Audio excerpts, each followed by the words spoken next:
Bonjour à tous. Donc, Faviote, c'est une entreprise française aussi, donc, qui permet de concevoir et de définir n'importe quel type de logiciel.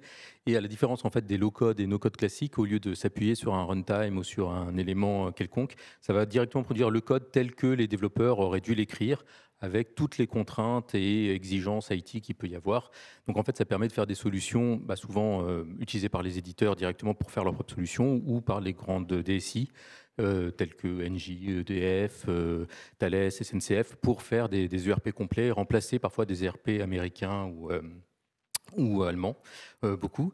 Et voilà, la solution est vraiment faite pour faire tout type d'application, mais au lieu effectivement de faire du low-code ou du no-code, on fait du high design, c'est-à-dire qu'on produit l'ensemble du code automatiquement, là où l'IA générative, aujourd'hui, on en entend beaucoup parler, essaye de produire plus ou moins du code qu'il faut plus ou moins retoucher, etc.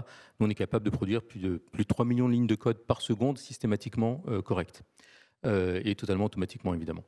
Donc ça, c'est vraiment un point important. Et pourquoi la souveraineté dans tout ça? Justement, comme on peut choisir ces technologies, on peut choisir aussi évidemment son fonctionnel, hein, puisqu'on peut définir tout type de logiciel.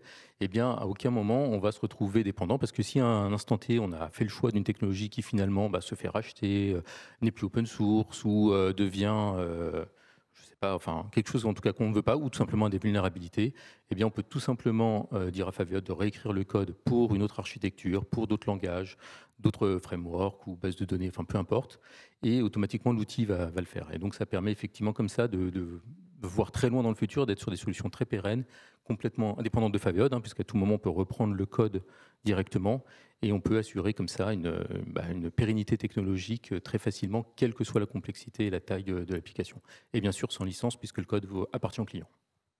Merci, merci Yann.